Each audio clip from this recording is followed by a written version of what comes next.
நம்ம ஜெயிச்சக்கமா காளிகா தேவதி துணியா நிற்கும் உனக்கு நனு மிருகங்கள் கை கூடி வரும் பலங்கள் சேரும் உனக்கு. எங்க தலைவர் சீமானன் எப்படி வருவார்?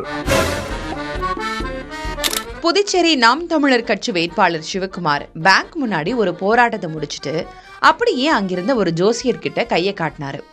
அண்ணே மெதுவா சொல்லுங்க, இந்த எலெக்ஷன்ல நம்ம கட்சி எப்படி, எத்தனை பேர் ஜெயிப்போம்னு ஒரு லைவ் எக்ஸிட் போல அப்டேட் கேட்டார்.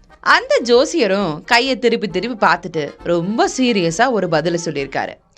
அங்க இருந்தவங்க எல்லாம் என்னப்பா இது, சர்வே கணிப்புகள்லாம் பழைய ஃபேஷன் ஆயிடுச்சு போல, இப்போ ஜோசியுமே டேட்டா கொடுக்க ஆரம்பிச்சிருச்சுன்னு சிரிச்சுக்கிட்டே பேசிக்கிட்டாங்க. வெற்றியோட கை கூடி வரும் உனக்கு. வெற்றி வரும் உறுதியா ஜக்கமா சொல்லிட்டா. வெற்றியோட உனக்கு நல்லது எண்ணங்களை அப்படியே நிக்க காணப்படாது. வெற்றியோட உன் தெய்வகத்துல அப்படியே உன் தொகுதி வகங்களை அப்படியே நிக்க போற நீ. எங்க தலைவர் சீமானன் எப்படி வருவார்? உன் தொகுதி வகத்துல அப்படியே 5 இடத்துல வருவீங்க நீங்க.